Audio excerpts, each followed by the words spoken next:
Hello hello hello hello. आप क्या बात कर रही हो? Allotment of shares?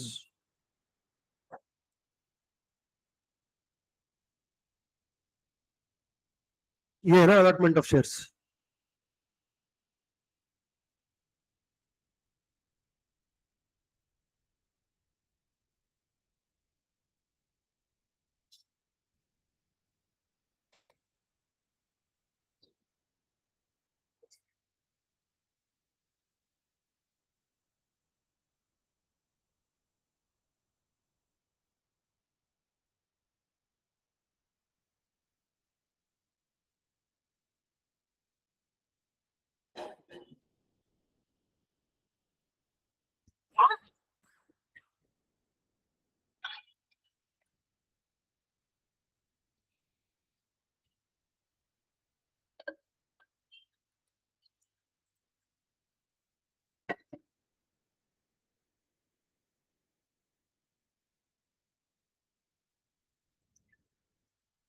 Hello hello hello. कितने लोग ऐसे हैं कि जो है ऑफलाइन लेकिन कर रहे हैं अटेंड ऑनलाइन है?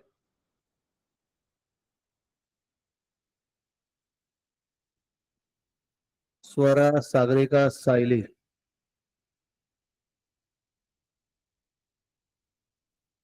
आर्या।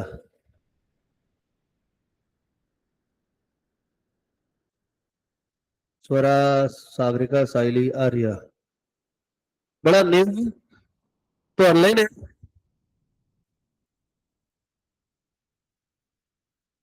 क्या लॉगिन करके छोड़ दिया बेटा ऐसे ही? वैष्णवी भी है। बड़ा। तो लास्ट टाइम कब आया था ऑफलाइन? क्यों online? तबीयत खराब है क्या? रीजन क्या है? क्योंकि तेरे पेपर भी शायद मैंने देखे ऑनलाइन है। क्यों भाई? रीजन बताओ। ऑनलाइन वाले फटाफट अपना reason बताओ कि वो ऑनलाइन अटेंड क्यों कर रहे हैं, ऑफलाइन क्यों नहीं किया। इसमें से एक हाथ दूसरा छोड़ा तो मैं ये जितने भी स्टूडेंट है like Arya, Sagarika, Swara and निव, ये कंटिन्यूअसली ऑनलाइन ही है। ऑफलाइन एक हाथ दूसरी बार आया होगा तो आया होगा। सर आज एग्जाम है। Okay, all the best. Yes Hiral, you too. Yes Dhruv, you too. बताना मेरे को जरा कि दहेंडी पकड़ के खड़े थे। Sir I am not feeling well. कब से बेटा? पिछले हफ्ते भी नहीं थे आप? पिछले हफ्ते हिरल थी क्या? तो फिर उसके बाद में ट्यूसडे गया ना, वेडनेसडे गया, थर्सडे, फ्राइडे, सैटरडे, फिर उसके बाद में मंडे, ट्यूसडे और आज वेडनेसडे।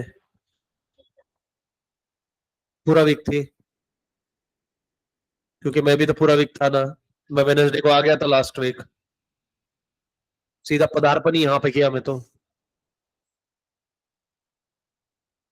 बस कल और आज नहीं है सर, मेरी भी एग्जाम है। अच्छा। अच्छा। और नीव और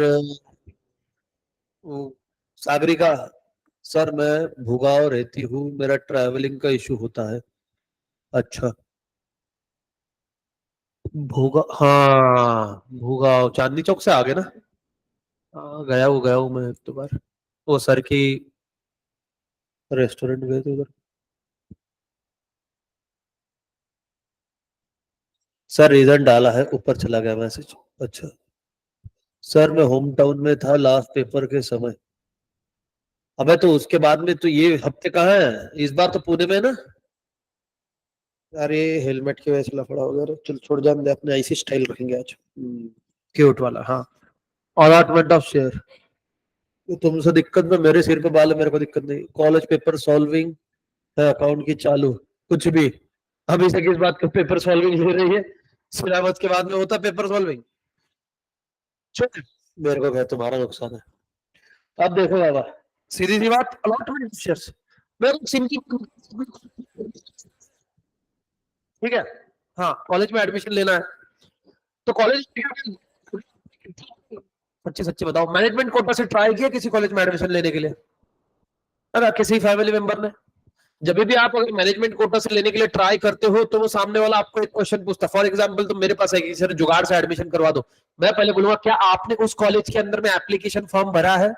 विदाउट एप्लीकेशन फॉर्म आपको एडमिशन नहीं मिलता। सेम कंपनी का, विदाउट एप्लीकेशन आपको शेयर्स अलॉट नहीं होंगे। डायरेक्टली शेयर अलॉट हो सकते, allotment is always on the basis of what? On the basis of application. आपको कंपनी को क्या करना पड़ेगा बेटा? अप्लाई करना पड़ेगा। ठीक है, आप एप्लीकेशन सबमिट करोगे, उसके बाद में आपको अलॉटमेंट होगा। अब इसमें भी तीन केसेस है ना। तीन केसेस क्या क्या है? पहली केस, मैंने 10,000 शेयर्स बेचने के लिए निकाले, सब्सक्राइब करने के, और 10,000 पूरे सब्सक्राइब हो गए। ऐसा हो सकता है क्या? एग्जैक्ट पहली बात तो जिंदगी में नहीं होगा। हो गया तो ये सिचुएशन को क्या बोलेंगे? पार। ठीक है, और एप्लीकेशन आ गए, over subscribe, no, under subscribe. अब देखो दो केस में लफड़ा, ओवर और अंडर। पार में तो कोई लफड़ा ही नहीं। अब ओवर किसको देना है?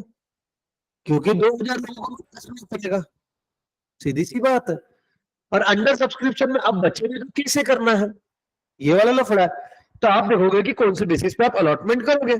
हाँ देखो, when a company give shares to applicant based on a application submitted, देखो देखो देखो इन्होंने खुद बता दिया कि हम शेयर्स किसको देंगे?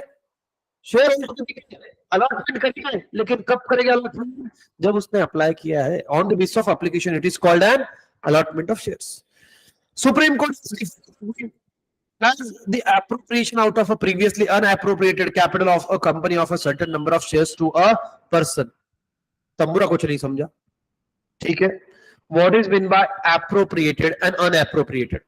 Appropriated मतलब इशू, और unappropriated मतलब क्या होता है? अनइशू। इसके इशू कर दिए होंगे, क्या वो शेयर बेच सकते हो? अरे नहीं बेच सकते ना। और आपने नहीं बेचे, क्या अभी वो बेच सकते हो? The answer is yes. तो देखो ना लिखा है डिस्ट्रीब्यूटेड अनडिवाइडेड। अरे नहीं समझा सर, नहीं समझा, नहीं समझा।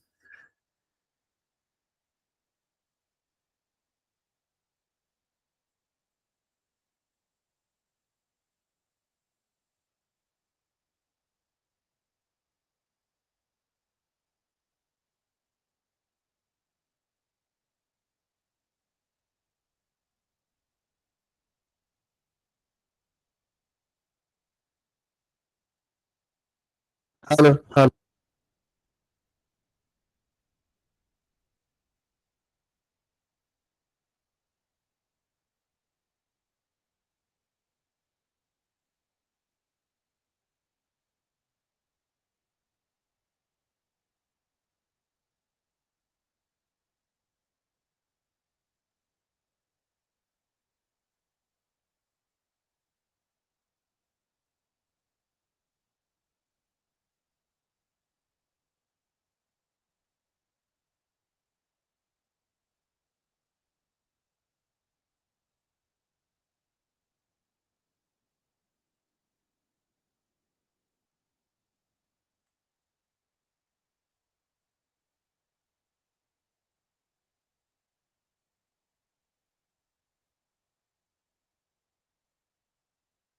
हाँ तो सारी जगह तो खुद रखते हैं।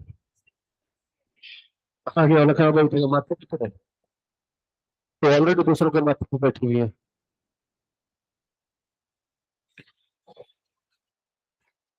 हेलो, आवाज आवाज आ रही थी अभी। क्या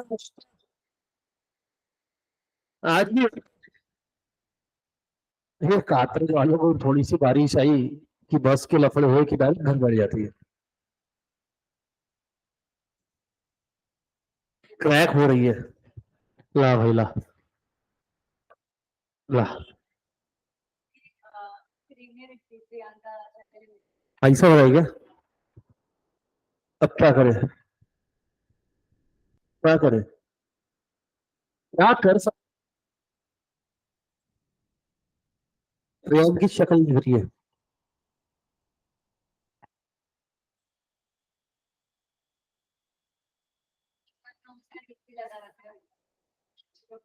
पर क्या शानदार दिमाग है यार तेरे पास।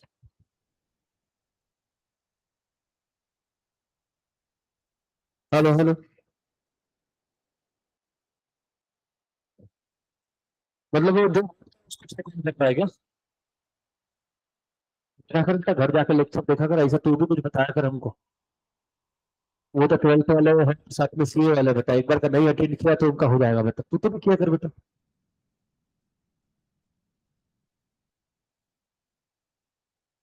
हेलो। Hello hello. अरे अरे यार कैसे कैसे करे करे फिर फिर ये? ये, कैसे कैसे बनी? बनी, कैसे बनी।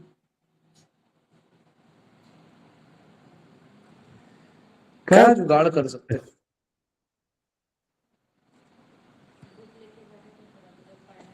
हेलो। अरे ऐसा थोड़ी ना होता है।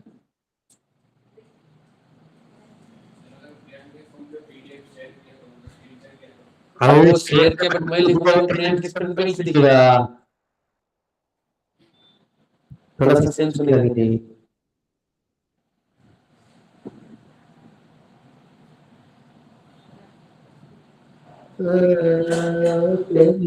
नहीं।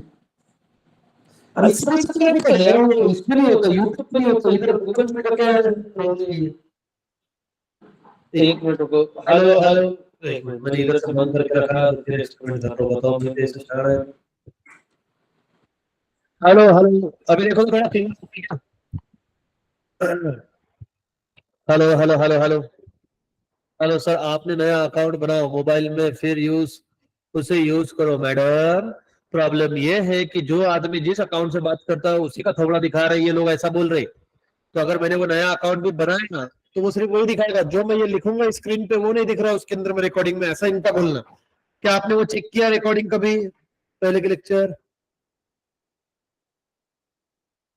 हेलो हेलो, ये आओ क्लियर, पहले ये बताओ। आ रही है? हाँ तो बस, तो फिर बस हो गया। ठीक है। हाँ, बस हो गया, बस हो गया। अभी आ रही है, बस हो गया। हाँ, तो ये क्या बेटा, AC, AC is authorise capital. फिर इसमें से हमने शेयर्स क्या करे थे बेटा?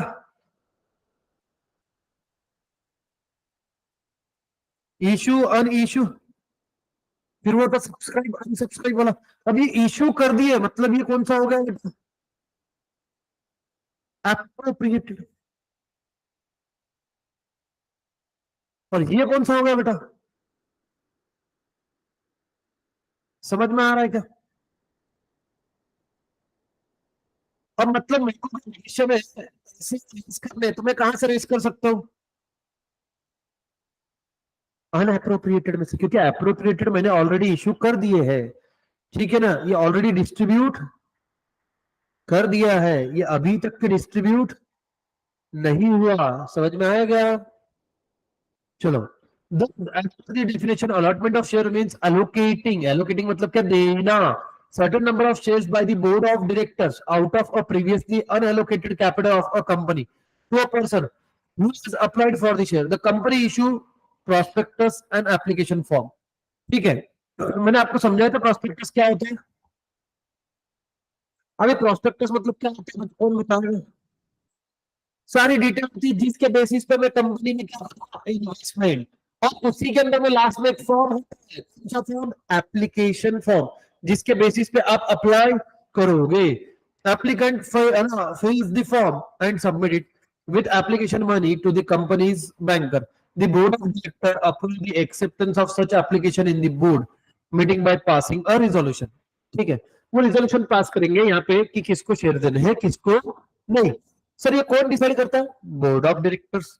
Board shares under the company act 2013 following companies have to issue shares in dematerialized form.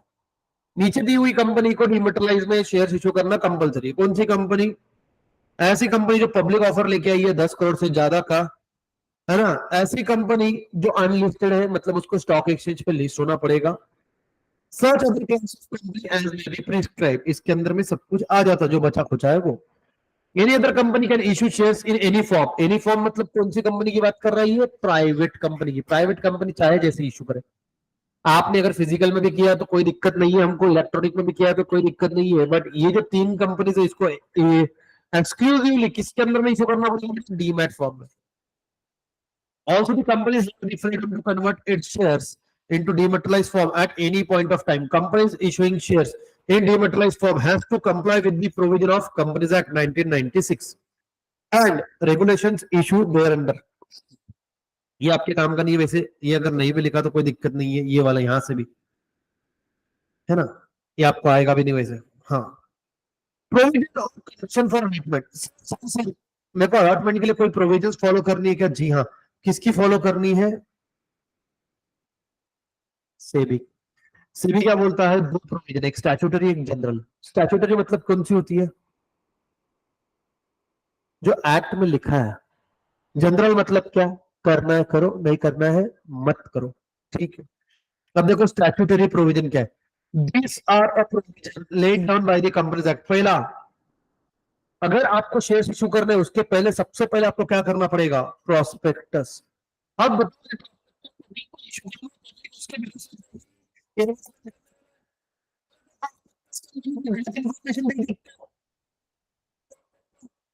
तो ये अवॉइड करने के लिए आपको भी प्रोस्पेक्टस को पहले रजिस्टर करना पड़ेगा। किसके साथ में? सेबी के साथ में, ठीक है, और आरओसी के साथ में। आपको किसके पास फाइल करना पड़ेगा बेटा? वो आरओसी के पास। आरओसी उसको चेक करेगा कि इसके अंदर में नेसेसरी प्रोविजंस कवर है क्या, फिर वो आपको परमिट करेगा कि आप उसको पब्लिक को इशू कर सकते हो। अरे देखो ना, तुमने 10th का एग्जाम फॉर्म भरा था क्या? अब तुमने 10th का एग्जाम फॉर्म भरा नहीं? मूर्ख आदमी हो, वहां पे एक बाई बैठी हुई थी तुम्हारी टीचर, पहले उसने चेक किया कि तुमने फॉर्म सही से भरा है क्या नहीं, क्योंकि आगे भेजोगे कुछ गलत इन्फॉर्मेशन हो गया तो लफड़ा। तो वो भाई ने बैठ के चेक किया। वैसे तो आपको पहले आरओसी को भेजना पड़ेगा, आरओसी चेक करेगा कि इसके अंदर में सारी इन्फॉर्मेशन दी है क्या नहीं, फिर वो आपको परमिट करेगा इशू करो। समझ में आ रहा है क्या? अरे बोला हाँ या ना? हाँ बोलते रहना बेटा, हाँ ठीक है। जैसे वो पंडित जी बोलते हैं, कुछ भी बोला कि स्वाहा बोलना है, तो यहाँ पे क्या बोलना है? आहा। ठीक है, आहा नहीं बोलना है बेटा, मैं चाय नहीं बेच रहा है, आहा हाँ हाँ बोलना है सिर्फ, ठीक है। अब निकाले और बोला कि लोगों को इंटरेस्ट अप्लाई करो, तो आज की मस्ती के लिए कोई भी अप्लाई करते बैठूंगा, है ना। और जैसे गार्डन वार्डन देखो ना तुम, गार्डन में अगर फ्री का गार्डन कोई भी आता जाता घूम के जाता, वही अगर उसका 2 रुपए की टिकट रखा, 5 रुपए की टिकट रखा, तो फालतू टाइम पास वाला आदमी जाता नहीं। औकात 5 रुपए की भी नहीं है ना? हाँ, मिजाज मेरे पूरे गाँव का रहता उसका, नहीं देगा वो। अभी देखो तुम बाकी गार्डन देखो, और ये पूर्ण देश पांडे गार्डन, उसका टिकट है सिंह 5 या 10 रुपए, है भी जरूरी क्योंकि वो क्लीन विन करते।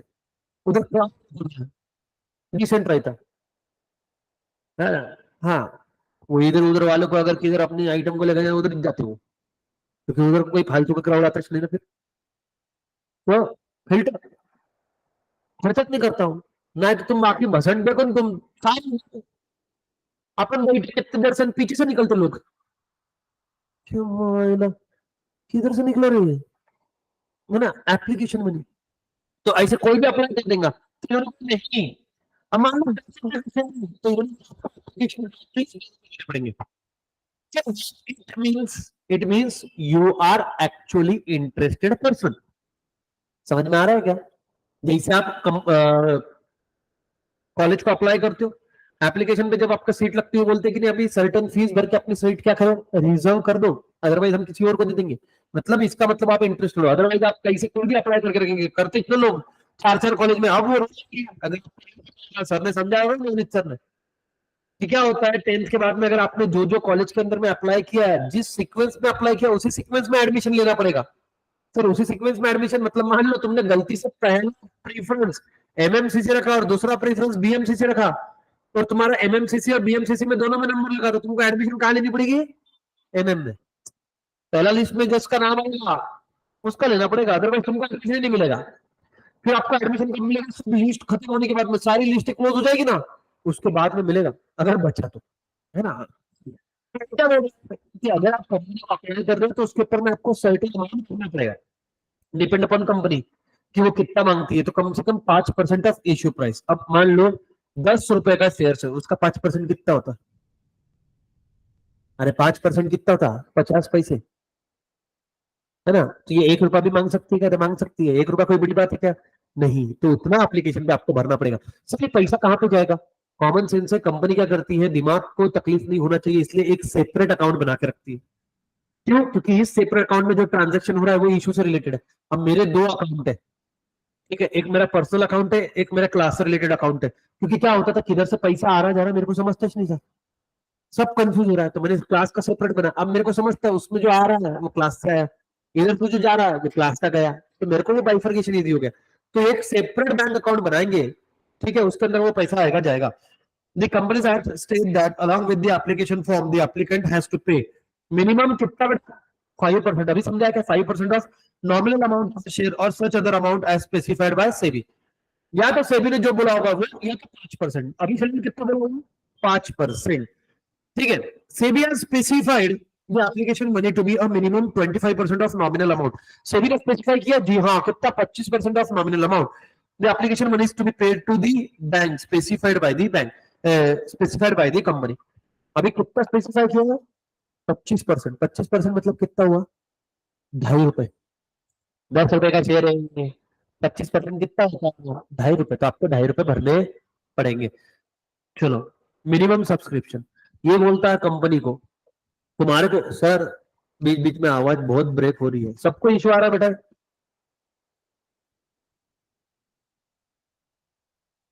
Yes yes yes yes. अरे बीच बीच में, हेलो हेलो हेलो, ये गर्दन का कुछ तो भी होएगा।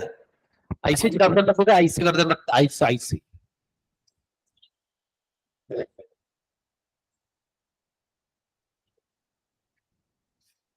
आपका माइक सीरियस है, बदलो बेटा। मैं तो चाहता हूँ, ये माइक सीरियस नहीं है बेटा, ये एप्लीकेशन का इशू है बेटा।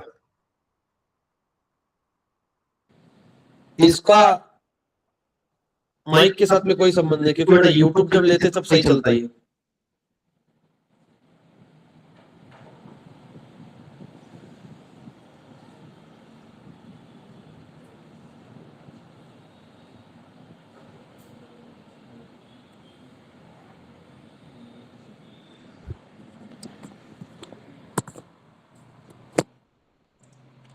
अच्छा, ये मेरी पिक्चर में मतलब क्या अकाउंट में भी होता है सर?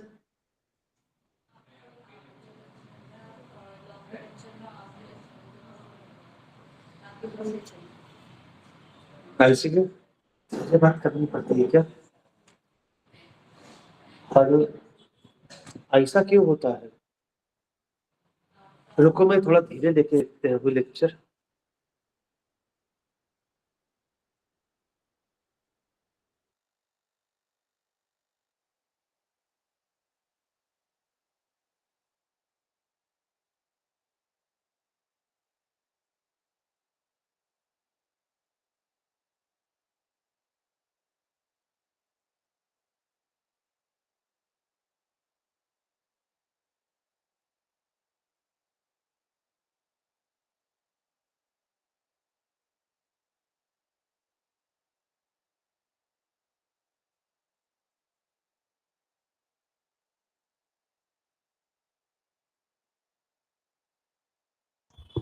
इधर से आ रही है आवाज? अब किधर से आ रही है आवाज? हाँ, ठीक है।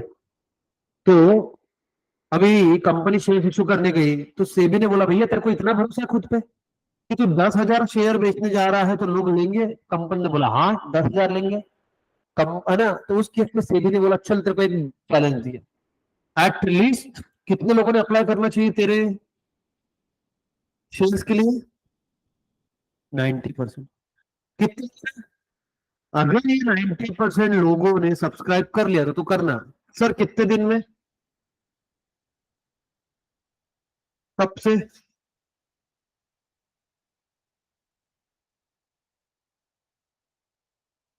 क्लोजर ऑफ इशू से। जब आपका इशू क्लोज हो गया, इशू ओपन रखा आपने कि भैया अभी आप अप्लाई करो, जैसे ही वो टाइम बंद हो जाएगा, वहां से 30 डेज के अंदर में मिनिमम 90% सब्सक्राइब हो जाना चाहिए। सर अगर नहीं हुआ तो कोई बात नहीं, नेक्स्ट 15 डेज के अंदर में आपको सबका पैसा रिफंड करना पड़ेगा। क्या करना पड़ेगा बेटा? रिफंड करना पड़ेगा। ठीक है, देखो ये ऑटोमेटिक चालू होता मेरा वाईफाई, इतने देर था नहीं, अभी अचानक से मैसेज आने चालू हुए। अब मैंने कौन सा फोन को हाथ लगाया?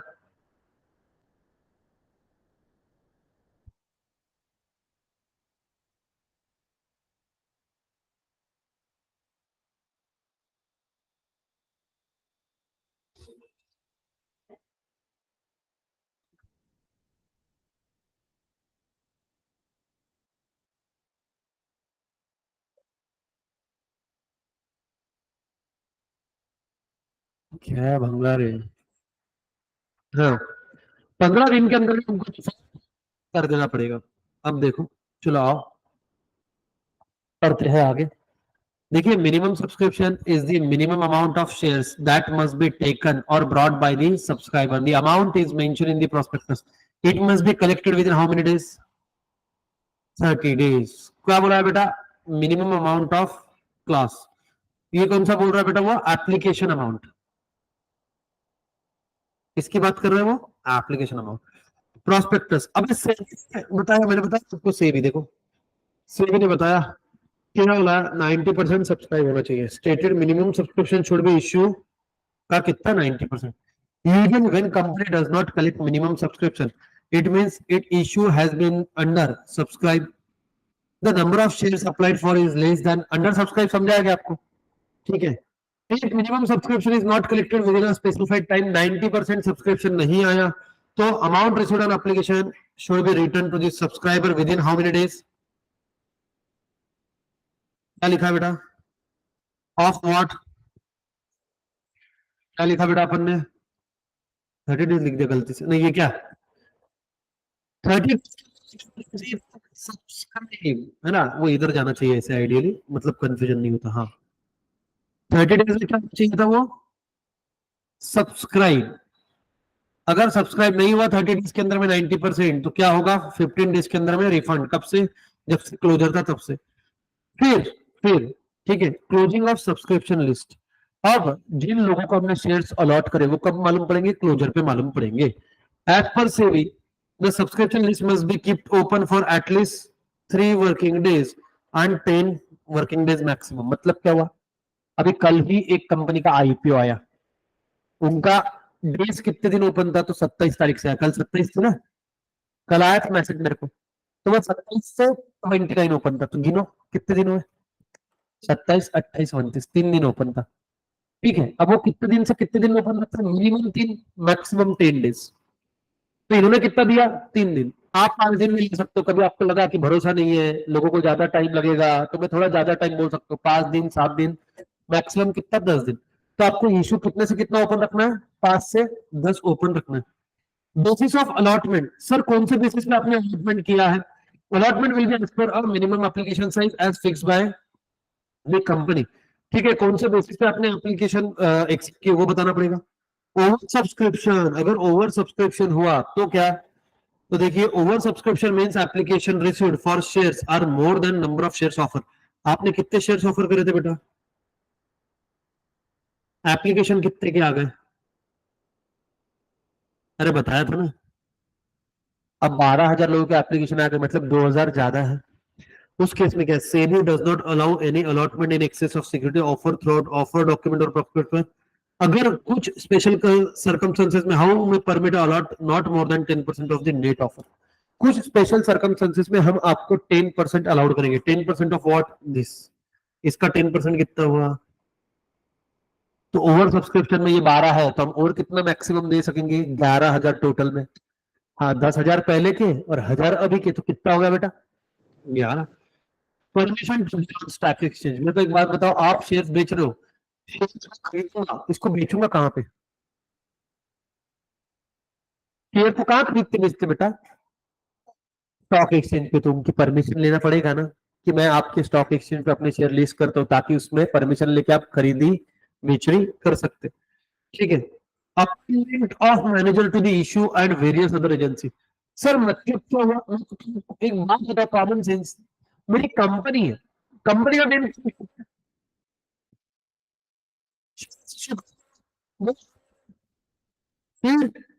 मैन्युफैक्चरिंग प्रोडक्शन करना। मान लो कि मेरी टायर की कंपनी है, मैं किस पे ध्यान दूंगा? टायर कैसे बनाएंगे? नए नए डिजाइन के, ठीक है, जैसे ट्यूब वाला टायर था, ट्यूबलेस आया, फिर वो पंक्चरलेस आया, ये आ रहा है, वो आ रहा है, ऑफ रोडिंग का टायर बना रहा हूँ। मैं कंपटीशन के उसमें दिमाग लगाऊंगा कि ये सारी प्रोसीजर में दिमाग लगाऊंगा, उसमें दिमाग लगाऊंगा। तो सर इसके लिए मैं क्या करता हूँ भैया, मैं एक सेपरेट टीम अपॉइंट कर दूंगा जो सारा ये ध्यान देती है। क्या कर दिया हमने, appointment of manager to issue various other agencies. हमने अलग अलग एजेंसीज को अपॉइंट कर दिया, बैंक का काम दे दिया, लीड मर्चेंट बैंकिंग का काम दे दिया, डिपॉजिटर अपॉइंट कर दिया, अंडरराइटर अपॉइंट कर दिया, है ना, रजिस्ट्रार टू इशू अपॉइंट कर दिया। ये सब लोग हमने अपॉइंट कर, मेरे बिहाफ पे काम देखते रहेंगे जैसे हमने किया। अपने क्लास वालों ने क्या किया, मार्केटिंग के लिए सेपरेट डिपार्टमेंट है, एडमिन के लिए सेपरेट डिपार्टमेंट है, कॉलिंग के लिए सेपरेट डिपार्टमेंट है। उसमें हम दिमाग नहीं लगाते क्योंकि इतना टाइम है ही नहीं, है ना। Company has to appoint one or more merchant banker to act as a manager to the public issue. It also has to appoint registrar to issue, ठीक है, collecting banker, underwriter to the issue और broker to the issue, self certificate, syndicate bank, advertising agent, सब अपॉइंट करते हैं ये।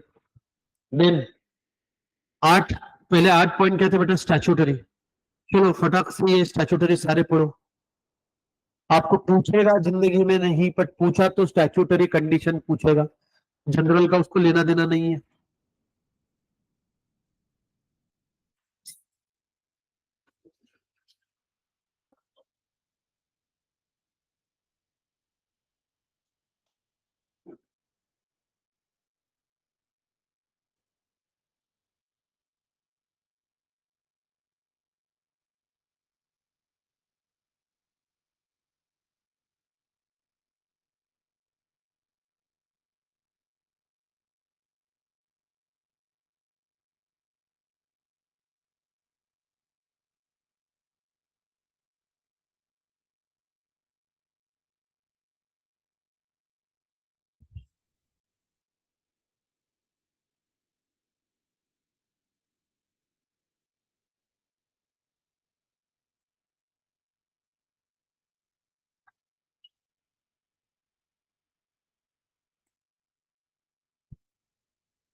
Castrol India,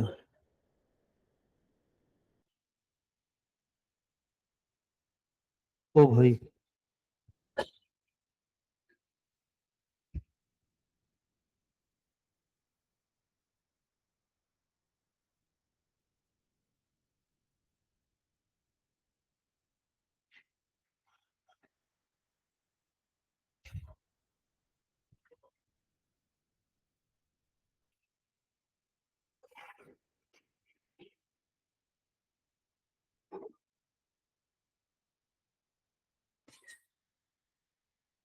देखा तुम आईफोन का आवाज कैसे खुर्च।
देखो यहाँ पे basis of allotment of share will be on the basis will be decided by each category of subscriber.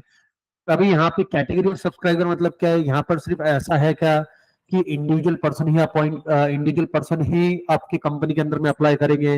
नहीं, कंपनी को छोड़ के बॉडी कॉर्पोरेट अगर आपके कंपनी के अंदर में अप्लाई कर रही है तो उसको भी आप शेयर अलॉट कर रहे होगे, ठीक है। तो आप बेसिस डिसाइड करोगे कि आप इंडिविजुअल को कितना देने वाले हो, अगर फाइनेंशियल इंस्टीट्यूशन है उसको कितना दोगे, अगर बॉडी कॉर्पोरेट है, ठीक है, तो उसको कितना दोगे। ये आप डिसाइड करोगे कैटेगरी कि किसको कितने शेयर्स हम अलॉट करने वाले हैं।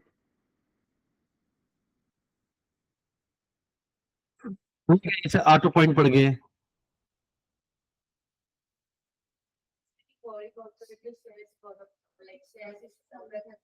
हाँ, अगर उसकी आर्टिकल ऑफ एसोसिएशन के अंदर में परमिट है, अगर उसको परमिट किया गया है कि वो दूसरे कंपनी में इन्वेस्ट कर सकती है तो वो बिल्कुल कर सकती है। हाँ, फाइनेंशियल इंस्टीट्यूशंस के होते, म्यूचुअल फंड्स वाले करते हैं ना इन्वेस्टमेंट, म्यूचुअल फंड वाले कर रहे हैं, फाइनेंशियल इंस्टीट्यूशंस करती है। तो ये कब कर पाएगी? जब यहाँ पर उनके आर्टिकल ऑफ एसोसिएशन में परमिट किया, उनके मेमोरेंडम में परमिट किया कि आप दूसरे कंपनी में इन्वेस्टमेंट कर सकते हैं, पहली चीज। फिर कंपनी को जब पास में जब एप्लीकेशन किया तो कंपनी डिसाइड करेगी इंडिविजुअल को कितना देना है, कंपनी को कितना देना है और फाइनेंशियल इंस्टीट्यूशन को कितना देना, तो वो कैटेगरी डिसाइड करेगी किसको कितना। आओ, अब देखो जनरल मतलब क्या है, सिंपल जनरल चीज है। करने की अथॉरिटी किसके पास में है? जिसके पास में कंपनी मैनेज करने की अथॉरिटी है। इसके बाद है मेरा board of directors. Allotment must be against application only, जितने अप्लाई किया सिर्फ उसी को हम शेयर्स अलॉट करेंगे। रीजनेबल टाइम दिया था क्या? Yes, allotment shall be done with in 16 days. मतलब क्या हुआ सर? सर वो 3 से 10 दिन का क्या था, वो था ऑफर ओपन का। मान लो आज लिस्ट क्लोज हुई है, जब से क्लोज हुई वहां से लेके 60 डेज के अंदर में आपका सारा प्रोसेस हो जाना चाहिए अलॉटमेंट का। क्या हो जाना चाहिए? सारा प्रोसेस। देखिए, allotment can be made from the 5th day from the date of issue of prospectus। जब आपने प्रोस्पेक्टस इशू किया वहां से आप ओपन कर दोगे, और अलॉटमेंट कितने दिन में कंप्लीट हो जाना चाहिए? 60 डेज के अंदर में कंप्लीट हो जाना चाहिए। 60 डेज फ्रॉम व्हेन बेटा? जब से एप्लीकेशन मनी आया। यहाँ पे एप्लीकेशन मनी रिसीव्ड हुआ,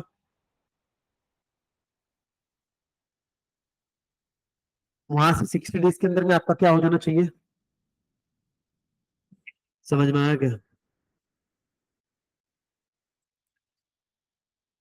एब्सोल्यूट आपने प्रोस्पेक्टस में टर्म्स और कंडीशन बोली थी, उसी टर्म्स और कंडीशन के ऊपर में आपने अलॉटमेंट करनी चाहिए। बाद में कोई भी एडिशनल टर्म्स और कंडीशन नहीं लगेगी। इससे कोई भी कंडीशन हो सकती है क्या? आंसर इज नो, अनकंडीशनल होना चाहिए। एब्सोल्यूट मतलब क्या? कंप्लीट। एब्सोल्यूट मतलब क्या होता है? आई एम एब्सोल्युटली योर्स, मैं पूरा की हूं, I am yours as well as. हाँ, कम्युनिकेशन। अब आपने कंपनी को, अब वो एप्लीकेशन अगर एक्सेप्ट हुआ तो और उसमें लिखा रहेगा कॉन्ग्रेचुलेशन, आपको शेयर अलॉट हुए हैं। एप्लीकेशन रिजेक्ट हुआ तो रिग्रेट की लेटर। कौन सा लेटर? सर ये क्यों बोल रहे हैं? आगे लेटर पढ़ोगे उसमें पढ़ना पड़ेगा, उसमें बोलेंगे सॉरी हम आपको इस टाइम शेयर अलॉट नहीं कर पाए, but thank you so much, आपने हमारे कंपनी के अंदर में इंटरेस्ट दिखाया है। भविष्य में हम आपकी उम्मीद रखते हैं कि हम जब नए इशू करेंगे शेयर आप तब फिर से अप्लाई करेंगे। हाँ म्हणजे आम्ही परत तोंडावर पडतो, ठीक है ना? तो यहाँ पे क्या हुआ? आपको बताना पड़ेगा, अरे मेरे को शेयर अलॉट होने चाहिए, मेरे को कैसे मालूम पड़ेगा? तुम्हारे को कॉलेज में तुमने अप्लाई किया, तुमको सीट मिली क्या नहीं मिली कैसे मालूम पड़ेगा? उनका मैसेज कॉल आता ना कि आपको सीट अलॉट हुई है, आपको सीट अलॉट नहीं हुई है, मतलब नहीं, वो सीधे बोल देते। अगर हफ्ते भर में कॉल आया तो मानना सीट अलॉट हुई है, नहीं आया सीधी बात। बट फोन करते कि यस आपकी सीट कंफर्म हो चुकी है, आपका अलॉट हो चुकी है सीट, आपको क्या करना पड़ेगा? अब 2 दिन के अंदर में 3 दिन के अंदर में आके एडमिशन कंफर्म करो। आता है should not be contravention violation of any other law, किसी भी लॉ के प्रोविजन को आपने वॉलेट नहीं करना चाहिए। चलो एक बार वापस से मैं वापस बोल रहा हूँ, स्टैट्यूटरी और जनरल, स्टैट्यूटरी में फोकस ज्यादा रखो, स्टैट्यूटरी और जनरल पढ़ो। और अगर प्रोविजन के खिलाफ काम करते हो, कोई भी इशू करते हो, तो उसको बोलते हैं इरेगुलर अलॉटमेंट। कैसे बोलेंगे? रेगुलर सारे रेगुलर अलॉटमेंट, एक भी फॉर्म नहीं किया, इरेगुलर अलॉटमेंट, इसमें कोई बड़ी बात है ही नहीं। ठीक है, चलो अब पढ़ो, फिर प्रोसीजर देखेंगे।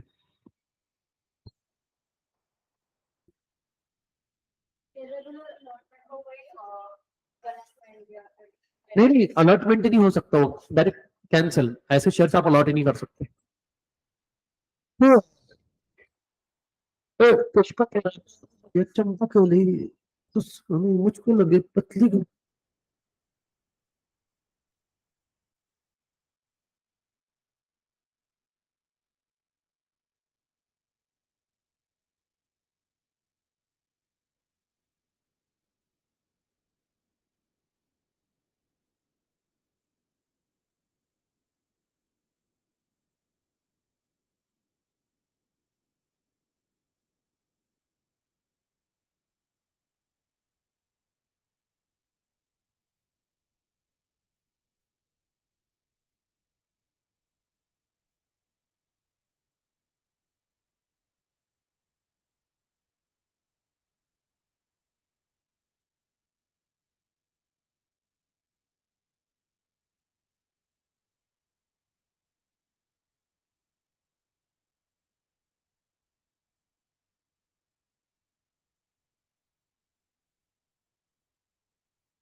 इंपॉर्टेंट डिस्कशन करके आता हूँ, है ना।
इंटर का रिजल्ट लगाया अभी, दूसरे क्लास वाले ने अपने स्टूडेंट का रिजल्ट लगाया है।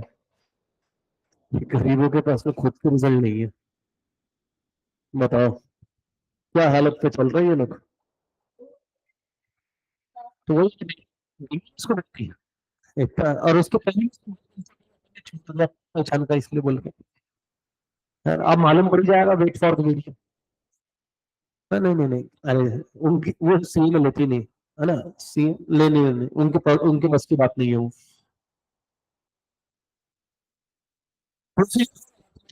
शेयर्स, आओ आओ आओ सर।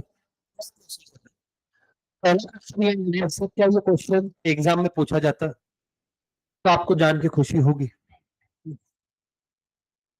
नहीं पूछा जाता। पहले आपको एक कमेटी बनानी पड़ेगी। सर ये कमेटी क्या करेगी? ये सारी प्रोसेस का ताम झाम ये कमेटी ध्यान देगी। उसके बाद में अब किसको शेयर देना किसको नहीं देना है, उसके लिए आपको क्या करना पड़ेगा? बोर्ड मीटिंग लेना पड़ेगा। और बोर्ड मीटिंग के अंदर में हम डिसाइड करेंगे किसको शेयर देना है किसको नहीं देना है। वो board meeting to decide basis of allotment, कौन सा बेसिस पे हम अलॉटमेंट करेंगे वो। ठीक है, ठीक है। हमने डिसाइड किया, उसको पास करने के लिए हम क्या करेंगे? रिजोल्यूशन पास करेंगे, pass board resolution for allotment. Sir resolution मतलब क्या? हमने सोचा कि भैया इतना परसेंट हम क्यूआईबीज को देंगे, क्यूआईबीज मतलब क्वालिफाइड इंस्टीट्यूशनल बायर्स, इतना परसेंट म्यूचुअल फाइनेंशियल इंस्टीट्यूशन को देंगे, दूसरे बॉडी कॉर्पोरेट को देंगे, इंडिविजुअल को देंगे। हमने अभी क्या डिसाइड किया? Basis of allotment. किसको किसको शेयर अलॉट करेंगे ये किसके बेसिस पे होगा? रिजोल्यूशन पास करेंगे कि भैया इसको दो इसको दो इसको दो इसको दो इसको दो इसको दो इसको दो। रिजोल्यूशन पास करवाएंगे कहां पे बेटा? बोर्ड मीटिंग के अंदर में। जिन लोगों ने शेयर तो पैसा दिया होगा, वो एप्लीकेशन मनी कहां पे कलेक्ट होगा? सेपरेट बैंक के अंदर में। उसको कौन सी बैंक बोलते हैं? शेड्यूल बैंक के अंदर में जमा होगा। अब यहाँ पे दो चीजें सुनना, आपने वो पैसा दिया और अगर आपको शेयर्स अलॉट हुए, 10 रुपए का शेयर था, एप्लीकेशन पे 2 रुपए दिए, तो वो 2 रुपए एडजस्ट कर लेंगे हम आपके अलॉटमेंट के अगेंस्ट। सर मतलब क्या हुआ? अब भविष्य में आपको कितने रुपए देने पड़ेंगे? 8 रुपए। 2 रुपए हमने एडजस्ट किए। और अगर मिनिमम सब्सक्रिप्शन नहीं आया, मिनिमम सब्सक्रिप्शन कितना था? 90%। अगर नहीं आया तो वो 2 रुपए आपको क्या कर देंगे? रिफंड, सेम बैंक अकाउंट से रिफंड जाएगा। Collection of allotment money. Arrangement letter of renunciation. What is my letter of renunciation? Renunciation का मतलब होता है कि मान लो शेयर, ठीक है, तेरा नाम क्या है? हर्षित। हर्षित को शेयर अलॉट किए। अब हर्षित ने बोला शेयर मेरे को अलॉट नहीं, किसको? मेरे को मत दो। ऑफ रिनंसिएशन भी होना, रिनंसिएशन मतलब री अनाउंस। मैंने क्या किया? हर्षित के नाम से अनाउंस, हर्षित ने क्या कर दिया? री अनाउंस। रिनाउंस फॉर्म होना चाहिए। Letter of renunciation, then arrangement relating to splitting of allotment letter. What is the splitting of allotment letter? Means putting the shares in a one or more name. अब मान लो कि हम 3 लोगों ने मिलकर share apply करें, तो आपको क्या करना पड़ेगा? तीनों के नाम लिखने पड़ेंगे उसके अंदर में। इसको बोलते हैं splitting of allotment letter.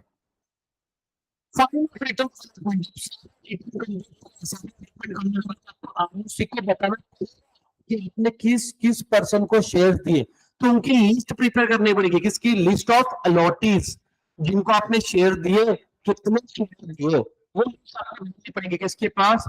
Allotment ये आरओसी के पास में भेजनी पड़ेगी। कितने दिन में? 30 दिन में। कब से 30 दिन बेटा? जब से शेयर्स अलॉट हुए हैं तब से। ठीक है, आरओसी को भेजेंगे 30 दिन के अंदर में, 30 डेज फ्रॉम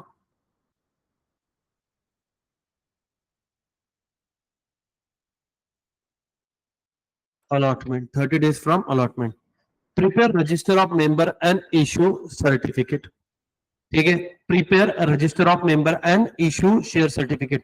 मतलब क्या है? अब 3 लोगों को आपने शेयर्स अलॉट किए, वो कंपनी के कौन बन गए बेटा? मेंबर। तो रजिस्टर ऑफ मेंबर में उनका नाम लिख के निकालो, उनकी लिस्ट बनाओ, उनका नाम लिखो। और जिन लोगों के नाम है उसके अंदर में अब आपने शेयर्स अलॉट किए, उसके साथ में उनको एविडेंस भी देना पड़ेगा, प्रूफ भी देना पड़ेगा कि उनको शेयर्स अलॉट हुए। तो ये कैसे बताओगे उनको आप? सर्टिफिकेट इशू करके। आपका रिजल्ट आपने देखा था 10th का, वो सिर्फ ऑनलाइन देख लिया, आज आप 10th का रिजल्ट पास आउट है, ये किसके ऊपर से बता सकते हैं? आपके पास में पासिंग सर्टिफिकेट है। पता है कि आपके पास में 2 रिजल्ट है 10th के। अबे 2 रिजल्ट नहीं है, रिजल्ट एक ही है, दूसरा पासिंग सर्टिफिकेट है गधो। जिसके पीछे आधा देखना प्लास्टिक नहीं रहता, जो पूरे प्लास्टिक में आता है ना लैमिनेट करके, वो रिजल्ट होता है। और दूसरा रहता है, उस पर लिखा हुआ है पासिंग सर्टिफिकेट। देखना जरा घर पे जाके कभी कभी गलती से। ठीक है, समझ में आया क्या? चलो एक बार ये 8 पॉइंट पढ़ो, बस यही है इसके अंदर में, ज्यादा कुछ नहीं है। क्या यार, बच्चे ने काम खराब कर दिया लेकिन एक।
चलो चलो चलो,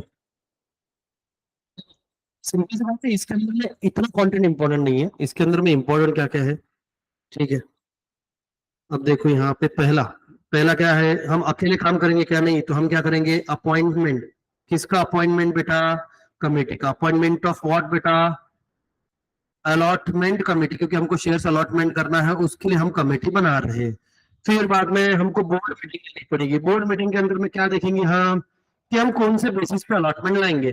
फिर बाद में हम क्या करेंगे, देने के है ना, शेयर्स, उनके लिए क्या पास करेंगे, रिजोल्यूशंस पास करेंगे, रिजोल्यूशंस फॉर अलॉटमेंट। फिर जो भी पैसा आया होगा उसको कलेक्ट करना पड़ेगा, कलेक्शन ऑफ कौन सा मनी, अलॉटमेंट मनी, ठीक है, क्योंकि एप्लीकेशन पैसा अलग से दिया, अलॉटमेंट का पैसा अलग से देगा, ठीक है, वो पैसा आएगा। बाद में अगर वो किसी के फेवर में, ये कंपनी के ऊपर में क्यों देना चाहती है, लेटर ऑफ रिनंसिएशन, वो किसी के फेवर में देना चाहता है या नहीं, तो ये लेटर उसके साथ में भेजेंगे। अगर वो लेटर भर के उसने भेजा, मैं मेरे को नहीं अथर्व को दो, तो वो चलेगा, अगर दिया है तो। सिक्स्थ वाला आपको क्या अरेंजमेंट करना पड़ेगा, अगर मल्टीपल नेम से, तो उसको क्या बोलते हैं, स्प्लिटिंग, ठीक है, स्प्लिटिंग। सेवन फाइल करना, रिटर्न ऑफ अलॉटमेंट, किसको फाइल करोगे, रिटर्न ऑफ, बोलो किसको फाइल करोगे, आरओसी को, कितने दिन में फाइल करोगे बेटा, 30 डेज में फाइल करोगे बेटा, 30 डेज फ्रॉम व्हाट बेटा,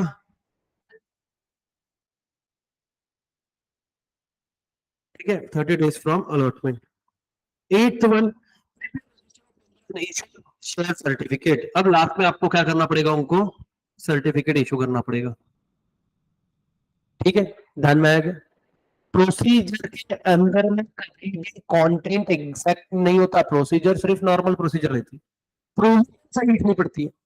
आज से आगे भविष्य में जहां भी जा रहे हैं जिंदगी में, जब भी एक चीज सीए करोगे, सीएस करोगे, सीएमए करोगे, फाउंडेशन है, इंटर है, फाइनल है, सबसे ज्यादा फोकस किस पे है, प्रोविजन पे। क्यों, प्रोसीजर कोई नहीं पूछता, अरे प्रोसीजर कभी भी मालूम होती है, तुम प्रोविजन से जाने जाओगे, एडवोकेट के पास में जाओगे, एडवोकेट प्रोसीजर नहीं पता होती है, प्रोसीजर तो कोई भी बता देगा। अरे तुम सिक्योरिटी को भी पूछे ना कि ये फॉर्म सबमिट करने का प्रोसीजर क्या है, वो बता देगा। Procedure is not important, provision is important, क्योंकि सारा कोई पूछेगा, तो प्रोविजन अच्छी से याद रखना। तो प्रोसीजर के हेडिंग हेडिंग समझ के आ गया, और नहीं आने वाला फिर भी अपन ने बता दिया। आओ शेयर सर्टिफिकेट बताओ आपको, ठीक है, शेयर सर्टिफिकेट बस इतना खत्म करेंगे, बाद में बात खत्म। लेकिन मैं सिंपल बता रहा हूँ शेयर सर्टिफिकेट होता क्या, इतनी पढ़ने की जरूरत नहीं, है ना, शेयर होल्डर एविडेंस है। अभी कल को मान लो मेरे को भी करते हो, मेरे को भी हम करते, मेरे को मैंने बताया एक शेयर सर्टिफिकेट, बता, खत्म हो गया। एविडेंस मेरे पास में, पहली चीज शेयर सर्टिफिकेट पे नंबर रहते हैं, उसको बोलते हैं डिस्टिंक्टिव नंबर, पढ़ा था क्या एकदम स्टार्टिंग में, डिस्टिंक्टिव नंबर मतलब क्या, शेयर का अलग नंबर होता है। तो जैसे मान लो मेरे पास में 100 शेयर है और उसका सीक्वेंस है 1 to 100, इसके पास में 100 है, इसके पास में कौन सा रहेगा बेटा, 101 से लेके 200 तक हर इस पर रहेगा, डिस्टिंक्टिव नंबर रहेगा, ये आपके पास में है, ठीक है। और इसको ऑथराइज करता है बोर्ड ऑफ डायरेक्टर, कब करेगा, इसके ऊपर में कॉमन सील होता है और सिग्नेचर होती है वो बोर्ड ऑफ डायरेक्टर की, मतलब कॉमन सील कंपलसरी नहीं है, तो एक डायरेक्टर और कंपनी सेक्रेटरी का सिग्नेचर भी हो जाएगा। कंट्रीब्यूशन सर्टिफिकेट, ये तो बहुत, अरे क्या इंपॉर्टेंट है, बचपन में पढ़ते थे। उस पे क्या रहेगा, किसके नाम से वो शेयर सर्टिफिकेट है, उसके ऊपर में कंपनी का seal number, corporate identification number, then register office कहाँ पे, folio number, share certificate number, नाम क्या है कंपनी का, उसके बाद में नाम क्या है शेयर होल्डर का, मेंबर का नाम क्या है, कितने शेयर अलॉट किए, कितना पैसा दिया, देखो nature of share, number of share, distinctive number, amount paid on share, common seal, if any क्यों, क्योंकि अभी ऑप्शनल है। समझ में आया क्या, चलो इतना पढ़ो। अच्छा ये डुप्लीकेट शेयर सर्टिफिकेट भी खत्म कर देते ना। अब डुप्लीकेट शेयर सर्टिफिकेट दो ही केस में आएगा, एक दूसरा जल गया, कुछ भी गया ऐसा, जैसे फोल्ड किया, नाम ही मिट गया, अब क्या होगा, उस केस के अंदर में डुप्लीकेट शेयर सर्टिफिकेट इशू किया जाएगा। मान तो इस केस के अंदर में आपके पास में शेयर सर्टिफिकेट है क्या, नहीं है, तो आप कंपनी शेयर सर्टिफिकेट कर सकते क्या, नहीं कर सकते। बट अगर शेयर सर्टिफिकेट, हाँ समझ में आ रहा क्या, जल गया, आधा जला आधा बचा हुआ है, तो आप ये शेयर सर्टिफिकेट कंपनी को सबमिट करोगे, देखो ये ओरिजिनल था यार, ये जल गया, ये लो मेरे को नया इशू। तो अब देखो एक केस के अंदर में तो नहीं, दूसरा में आपको सबमिट करना पड़ेगा। तीसरी इम्पोर्टेंट चीज इसके अंदर में पूरी पूरी रिस्क किसकी है?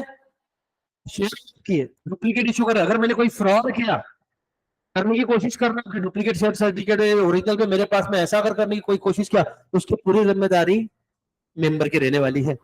जो भी उसका खर्चा पानी आएगा उसके लिए कौन रिस्पॉन्सिबल रहेगा? मैं रिस्पॉन्सिबल रहूंगा। और डुप्लीकेट शेयर सर्टिफिकेट इशू करने के लिए तो हम कंपनी के अगेंस्ट में एक्शन लेंगे। ठीक है, यहाँ पे दिया नहीं, सेक्शन 447 के अंदर में एक्शन जाएगा फ्रॉड के। चलो आगे पढ़ो, देखो क्या है, पढ़ो तो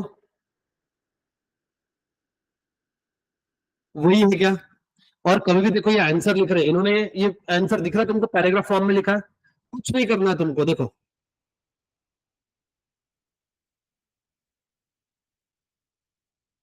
हो गया पॉइंट फॉर्म में आंसर।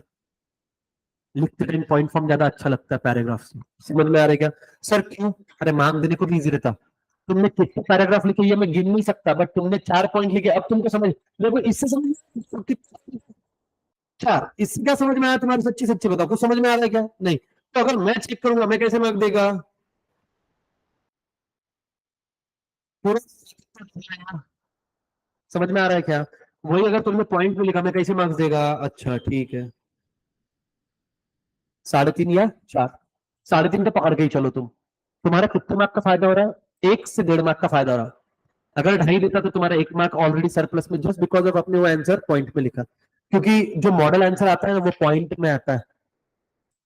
तुमको नहीं मालूम, मेरे को मालूम ना। वो आंसर शीट जो देते हैं वो पॉइंट फॉर्म में देते, पैराग्राफ फॉर्म में देते नहीं, वो सिर्फ हेडिंग हेडिंग देते। मान लो तो ये जो है ना प्रोसीजर जो मैंने हेडिंग बताया, वो उनके अंदर में कंटेंट क्या ये नहीं रहता है कभी भी चेकर के पास में, क्योंकि वो हम उतना पढ़ चुके कि हमको अंदर का कंटेंट पता है।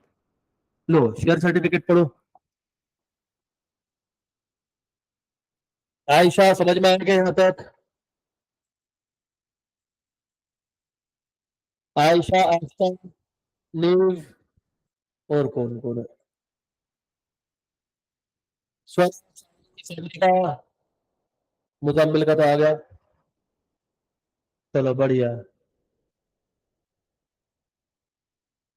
चलो बढ़िया।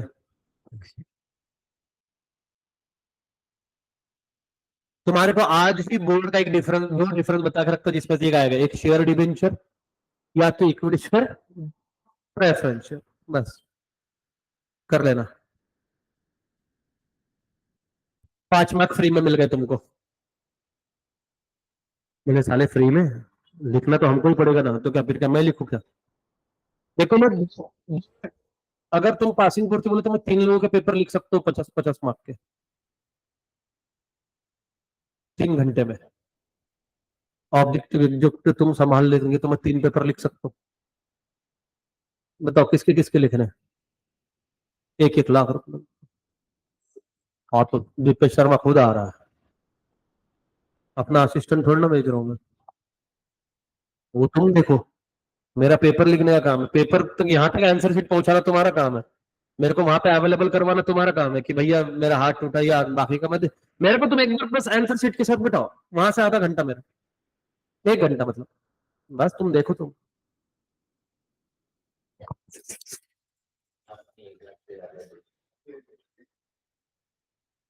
इसके जैसे बैठू मैं, अक्षय कुमार के जॉली एलबी के जैसे माइक लेके बैठता हूँ ना सेंटर के बाहर। पहला सवाल है ना, हुली काउ, HOLE मत लिखना है। मैं बता तो ऐसे ऐसे ही करता हूँ, ये ठीक रहेगा?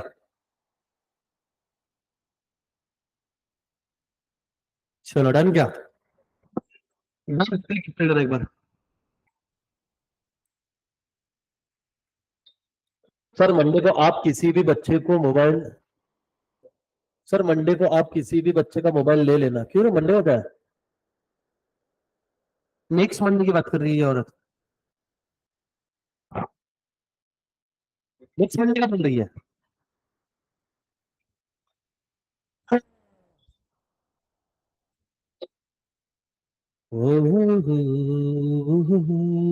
नेक्स्ट लेक्चर के लिए, ओके ओके ओके, पक्का। चलो मिलते हैं कल, till that time, bye bye, take care everyone. कैसे करी कैसे करूं bye bye bye bye everyone bye bye bye